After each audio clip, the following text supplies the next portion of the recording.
Hi friends, நான் உங்கள் GS family. இன்றைக்கி கிராம்பை பற்றி தான் எனக்கு தெரிஞ்ச சின்ன சின்ன மருத்துவ டிப்ஸும் நம்மளுக்கு எந்த அளவுக்கு அது யூஸ் பண்ணுன்றதை சொல்கிறேங்க. பார்த்திங்கன்னா நம்மளுக்கு மெயினாக இது வெயிட் லாஸ் பண்ணுறதுக்கும் தொப்பையை குறைக்கிறதுக்கும் யூஸ் ஆகும். அது எப்படி யூஸ் பண்ணணும்னா 3லேருந்து 4 கிராம்பை தண்ணியில் நைட்டே ஊற வச்சுருங்க. 1 டம்ளர் தண்ணியில் காலையில் அதை வடிச்சிட்டு நீங்கள் குடிச்சிட்டு வாங்க. ரெகுலராக எந்த இதுவுமே ஃபாலோ பண்ண வேண்டாங்க. நம்மளுக்கு எப்படி நம்ம பாடிக்கு அது செட் ஆகுதுன்னு பார்த்துட்டு யூஸ் பண்ணுங்கள்.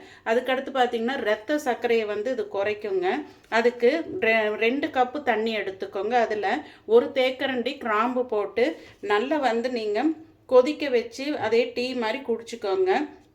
அதுக்கடுத்து பார்த்திங்கன்னா சைனஸ் கண்ணுக்கு கீழே நம்மளுக்கு சைனஸ்னால ரொம்ப வலி ஆகுங்க.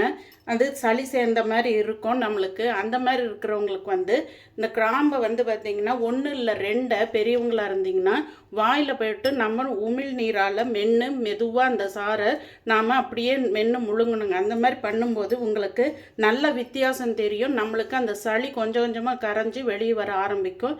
இது நாங்கள் சுயமாக அனுபவிச்சதுங்க சாப்பிட்டு.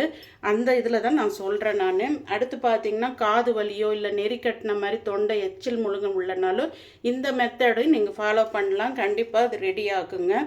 நெறி கட்டின மாதிரி இருந்தாலும் கேட்கும். அதுக்கப்புறம் பார்த்தீங்கன்னா சீரம் யூஸ் பண்ணாமல் இருக்கிறதுக்கு இது ஒரு கிராம்பு தண்ணி ரொம்ப யூஸ் ஆகும். அது எப்படி ரெடி பண்ணால் 1 கப்பு தண்ணி எடுத்துக்கோங்க.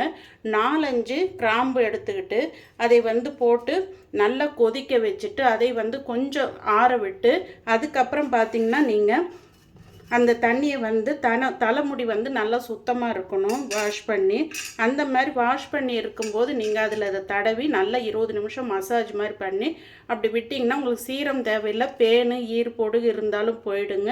முடி வளர்ச்சிக்கு அது நல்லா சப்போர்ட் பண்ணும்.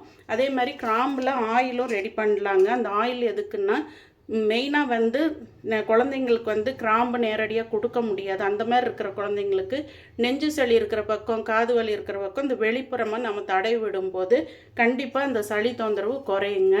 எனக்கு தெரிஞ்ச டிப்ஸை சொல்லியிருக்கிறேன். எந்த ஒரு இதுவாக இருந்தாலும் இயற்கையாக இருந்தாலும் நம்மளுக்கு பாடியை ஏற்றுக்குதான்னு பார்த்து அதுக்கப்புறம் நீங்கள் ரெகுலராக ஃபாலோ பண்ணுங்கள். எதையுமே கண்டினியூஸாக எடுக்க வேண்டாங்க. எந்த ஒரு டிப்ஸாக இருந்தாலும் கொஞ்சம் எடுத்து அது நம்ம பாடிக்கு செட் ஆனால் அதை ஃபாலோ பண்ணுங்கள்.